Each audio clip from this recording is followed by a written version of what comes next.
No, COVID-19 is not airborne. COVID-19 transmits via droplets, and what we mean are these small little particles of moisture, liquid. These particles, when they come out of your mouth, they drop. And so that's why we say between 1 and 2 meters. Anything beyond that, they don't disperse.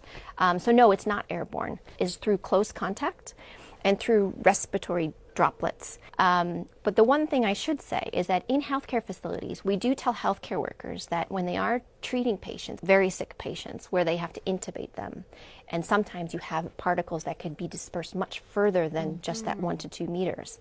And so in those situations, we tell healthcare workers, you have to use airborne precautions. And so there may be some confusion out there when we say airborne precautions. Those are for healthcare workers performing very specific procedures, but for every day, no. And what they've learned from more than 70,000 cases in China is that very few people actually have runny nose or actually sneeze. Most people will have a fever. Most people will have a cough. What we do worry about is anyone that has shortness of breath or chest pain to make sure that they seek health care very quickly. So I'm not aware of any evidence that this virus transmits between pets and people. There's a lot of investigations that are underway. They have not found this virus in an animal yet, in the zoonotic source of what we believe initially that this outbreak began with people who were in contact with wild animals, not pets. But we have no evidence of this virus in pets and no evidence of this virus transmitting between pets and people. I think you can use swimming pools just fine. Many swimming pools have chlorine in them, and we haven't heard of any transmission happening in swimming pools. So there are some studies that are ongoing right now that look at virus survival.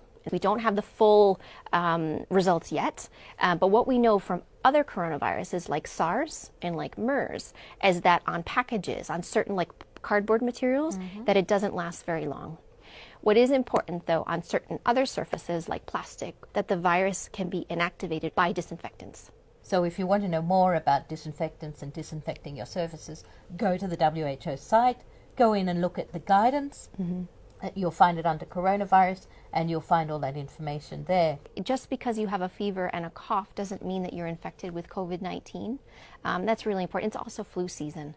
So there's a lot of people around who have the sniffles, who have a cough, who have a fever. Talk to your colleague, express your concerns, talk to your employers, and just see how can you make sure that you continue to be able to work. And there's a lot of ways in which you can work from home, if that's possible with your type of job. Sounds very simple. It doesn't sound very exciting, but it is incredibly important that you make sure that you wash your hands with soap and water. And if you don't have soap and water, you can use an alcohol-based rub. The second thing that you can do is what we call respiratory etiquette. Sneeze or cough into your elbow, or you use a tissue, and then you throw that tissue away, and then you make sure you wash your hands.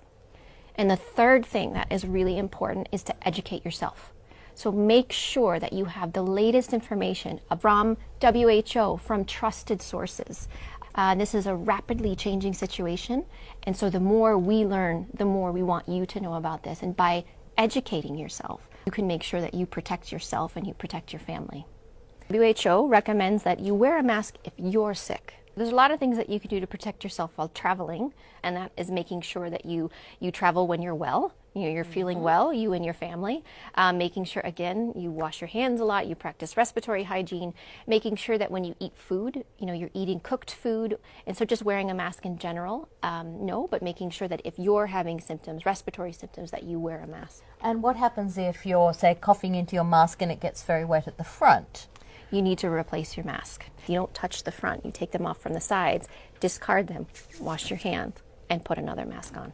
And when you discard them, you would make sure that you discard them somewhere safe? That's right, in a bin that is covered. Yes, that's right. I wouldn't even say asymptomatic, but pre-symptomatic, meaning it's a few days before they develop symptoms themselves. And so when you go back and you interview them, oftentimes they say, well, actually, I wasn't feeling very well. So it's this pre-symptomatic phase or mildly symptomatic phase. Having said that, it is possible, and we do have some case reports of truly asymptomatic people that can infect, but we don't believe that they play a major role in transmission. The important number of days has to do with what we call the incubation period, the time that you are infected to the time that you develop symptoms. We believe that most people will show symptoms 5 or 6 days after they are actually infected. What we look for is we look for case pairs. So if I'm a case and you are one of my contacts, then we follow you for a certain number of time to determine how long it takes for you to develop symptoms. So we are constantly looking at data that's coming from countries, and as of right now, we feel very confident that 14 days is the right upper bound. We are learning about what this virus can do in different countries. You know, there's a lot of cases in China, and there's some colder climates there. I was in Beijing recently, but I was also in Guangzhou, which is more southern part of the country, which was much warmer. And so you do see transmission. It's too early to say if temperature, in terms of outside temperature, has anything to do with virus circulation. But we need to prepare ourselves that this virus can transmit between people anywhere that it goes. There was a really big report that came out of China, I think it was last week, where it was looking at 55,000 cases. I think it was 2% of those infected were among children. And that's a very low number. And that's important to know, because in flu, for example, children are really important in transmitting this virus. But in COVID-19, they don't seem to be. We don't know why yet. And so that's a big point of research. But even the children who are infected, many of them will have mild disease. A majority of people who are infected with COVID-19 will have a mild disease, which may actually include a mild form of pneumonia.